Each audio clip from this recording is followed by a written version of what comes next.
Good morning అండి. నేను doctor Navaneetha, DNB general physician and diabetology, working at reach super speciality hospital, Bachupally. ఇప్పుడు చాలా వరకు వర్షాకాలం వచ్చిన తర్వాత చాలామంది పేషెంట్స్ ఓపీడీకి ఫీవర్స్‌తో వస్తున్నారు. లైక్ 101, 102, 103 ఫీవర్ స్పైక్స్‌తో వస్తున్నారు. డే 1 రోజే యాంటీబయాటిక్స్ తీసుకొని ఫార్మసీకెళ్ళిపోయి యాంటీబయాటిక్స్ తీసుకొని వచ్చేస్తున్నారు. యూజువల్‌గా అది కరెక్ట్ కాదండి. బికాజ్ ఇప్పుడున్న సీజన్‌లో 80% ఆఫ్ ద ఫీవర్స్ మోస్ట్‌లీ వైరలే ఉంటాయి. మిగతా 20% ఏదైనా బ్యాక్టీరియల్ ఫీవర్స్ అయ్యుండొచ్చు. సో, వైరల్ ఫీవర్స్‌లో antibiotics are not at all advisable. చాలామంది ఏంటంటే యాంటీబయాటిక్స్ తీసుకోవడం వల్ల ఫీవర్స్ త్వరగా తగ్గిపోతున్నాయని చెప్పేసి వాళ్ళంతట వాళ్ళే ఫార్మసీకెళ్ళిపోయి యాంటీబయాటిక్స్ ప్రిఫర్ చేసేస్తున్నారు.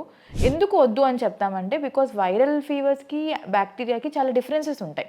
బ్యాక్టీరియాకి సెల్ స్ట్రక్చర్ వేరేగా ఉంటుంది. అది మెటబాలిక్ పాత్వేస్ కూడా డిఫరెంట్‌గా ఉంటాయి. సో, యాంటీబయాటిక్స్ యూజువల్‌గా వర్క్ అవ్వవు. సో, అనవసరంగా తీసుకోవటం వల్ల దానివల్ల వచ్చే కాంప్లికేషన్సే తప్ప దానివల్ల పనిచేసేదైతే ఏది ఉండదు. కొంతమంది 2 డేస్ వరకు వెయిట్ చేసి థర్డ్ డే యాంటీబయాటిక్స్ తీసుకొనొస్తారు.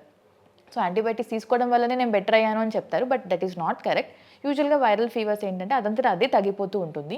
సింప్టమాటిక్ అనమాట. పారాసిటమాల్ తీసుకోవటము, మంచిగా రెస్ట్ తీసుకోవటం, హైడ్రేషన్ తీసుకోవటం అండ్ కాఫ్ ఉంటే కాఫ్ మెడికేషన్ అలా. బట్ మోర్ దాన్ 3 డేస్ ఇంకా ఫీవర్స్ ఉన్నాయి అంటే better to consult a doctor. So that ఏమైనా అవుతుందా? ఇమ్యూనిటీ తగ్గిపోయి ఏమైనా బ్యాక్టీరియల్ ఇన్ఫెక్షన్స్ యాడ్ అవుతున్నాయా అనేది డాక్టర్ చూస్తారు. దాన్ని బట్టి యాంటీబయాటిక్స్ ఇవ్వాలా? వద్దా? అనేది మోస్ట్ ఇంపార్టెంట్ అనమాట.